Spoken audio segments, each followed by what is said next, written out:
The fragile truce between Iran and the US is showing its first real tears. Both sides are shooting at each other. In fact, UAE is again under attack from missiles and drones.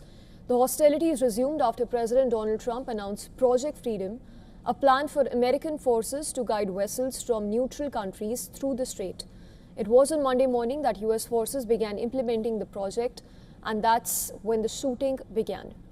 US Central Command claimed that its forces sank as many as 6 small Iranian vessels. Admiral Brad Cooper added that 2 American-flagged commercial vessels passed through the strait, with 2 destroyers also carrying over and operating inside the Persian Gulf. But Iran has disputed all American claims. Iranian media that has cited military source said that US targeted 2 civilian boats and not IRGC speedboats that killed 5 civilians. Iran had earlier said that it fired cruise missiles, rockets and even combat drones near US destroyers as warning shots. Within this demarcated area, any ship that wants to pass through must do so with the permission of the Islamic Republic's armed forces in order to be safe.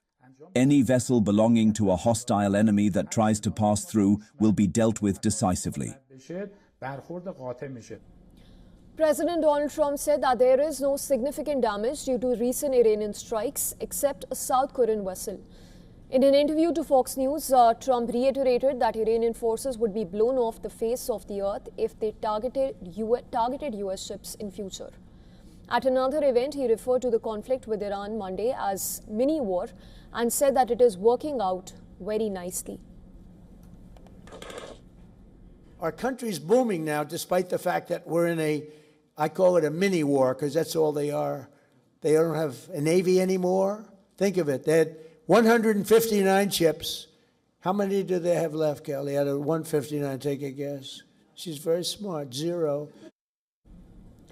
The UAE, a close US ally and key Arab partner of Israel, said that it came under a barrage of missiles and drones, under attack of missiles and drones from the Iranian side, and that its air defenses intercepted 19 Iranian missiles and drones and a drone attack that resulted in a fire at an oil port in the region.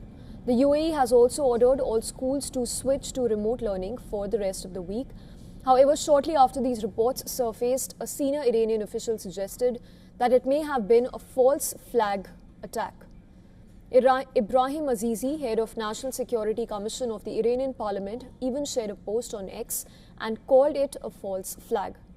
Iranian Foreign Minister Abbas Araghchi said that the clashes showed that there is no military solution to a political crisis and warned both US and the UAE against being drawn into a quagmire of ill-wishers, adding that Project Freedom is Project Deadlock.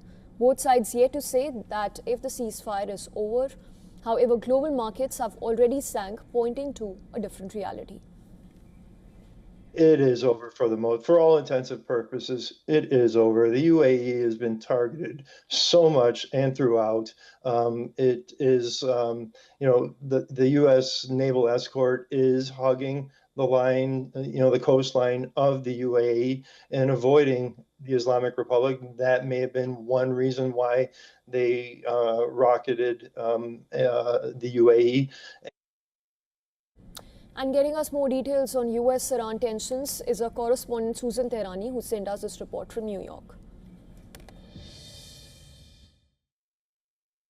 The situation in the Strait of Hormuz is escalating once again, raising questions and fears regarding that fragile ceasefire. The U.S. Central Command says that American warships have shot down Iranian cruise missiles and drones targeting Navy vessels as well as commercial ships. Attack helicopters also sank Iranian speedboats that were threatening traffic in that critical waterway. Despite this exchange, U.S. officials insist this is a defensive operation aimed at reopening one of the world's most critical shipping routes. The U.S. is reportedly asking China to urge Iran to open the Strait of Hormuz ahead of a meeting between President Donald Trump and China's Xi Jinping in Beijing. But tensions are rising fast. President Trump is turning up the pressure, warning in a recent interview with Fox that the U.S. is prepared to act decisively if Iran does not back down. quote unquote, they'll be blown off the face of the earth.